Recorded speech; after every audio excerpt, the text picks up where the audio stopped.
A man literally injected blood into supermarket food products. What the fuck? The police are working closely with the Environmental Health Department of Hammersmith and Fulham and Public Health England to give that advice. And their advice is that if anybody has purchased any items from these three stores just after 6 p.m. last night, then they should dispose of it. Yes, guys, we're back. It's been a week. I've had a week off. Got some stuff done. And believe it or not, this is the second time I'm recording this video. Why? Because I fucked up. So, after not coming on here for a week and recording something yesterday, I forgot to set my webcam to 1080p quality, and the end result was a very shitty 360p video. Amazing. But that doesn't matter. It happened, and we're re-recording.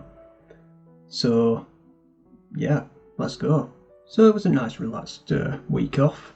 Did a couple of things, went to work, obviously. But, number one, I did buy this. Hold on a second. Look at that. Chucky doll. Pretty cool, huh? And I also got my second vaccination, so on Thursday I was just feeling like complete and utter shit. So there's that. Anyway, let's crack on.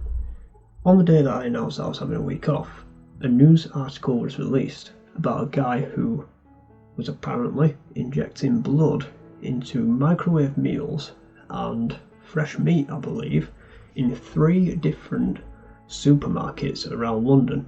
Now, this horrible act was taking place in Fulham, in London, and he went to 2 different supermarkets around this area. I believe he visited a Waitrose, he visited a Sainsbury's, and he also visited a Tesco. Now, as well as causing shit inside the supermarkets, he also did things outside of the supermarkets. One example is there was a jogger, and as this jogger was jogging by, shockingly enough, he threw a syringe, because he had this big metal case filled with 30 syringes of blood. He threw one of the syringes, that's a really hard word to say, at this jogger, and also shouted after him, "Run, fat boy, run." Now, it's unsure of what blood was actually in those syringes. It could have been pig's blood, could have been his own blood, it could have been someone else's blood, it could have been anything. It's also unknown how many products were actually affected by this guy.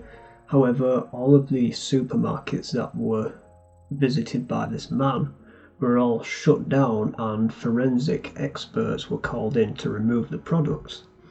People were also told that any processed meat or microwavable products that they purchased from these stores at a certain time, they were all told to just get rid of them, just dispose of them, forget about them basically.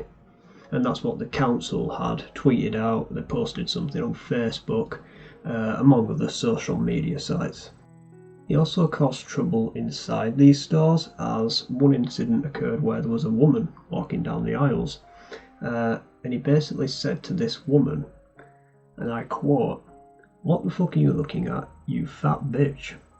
In which the woman surprisingly responded to this man, giving her abuse, which is great, good on you.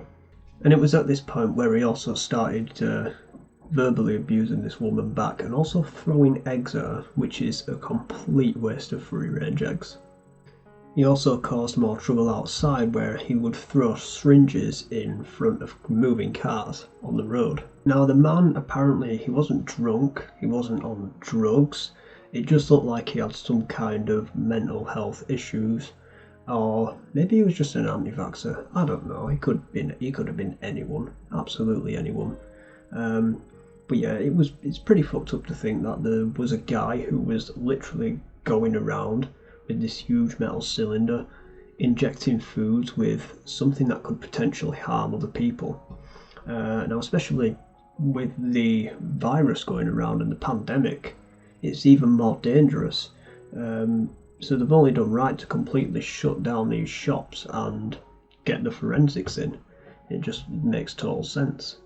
Now, of course, after this incident happened, let's bear in mind this was 5 days ago, there's been accounts of shoppers who have been afraid to go back to these shops in the fear that everything that was affected hadn't been removed. And a lot of people are also calling him a terrorist, well, due to the fact that he's using bodily fluids and putting them into things that people eat, which I suppose, again, because of the pandemic, is an act of terrorism. So yeah, that's basically it. There's been no update since 5 days ago now. However, what we do know is that this man is currently in court, or is currently going through the court process to establish what his charge will be, whether he'll get a prison sentence or not. But yeah, hopefully he does get charged for this, because it's absolutely disgusting, to be honest. So yeah, that's all I've got to really say about that. Like I say, there's no update on it in the past 5 days, which is unfortunate. I would have liked to know a little bit more about if he'd been charged and whatnot. To be honest, I thought I'd start you guys off on something a bit easy, well, a bit easier, or something easy to talk about. As we've got some stuff coming up this week, which is going to hit quite hard. It's pretty morbid stuff. Yeah, pretty gross stuff. So with that, guys, it's good to be back after a week. I hope you're all doing fantastic. And as usual, guys, like, subscribe, maybe hit that little bell near the subscription button. You'd be doing me a lot of favours, you legends. And that's about it. Thanks for watching, guys, and I'll see you in the next video.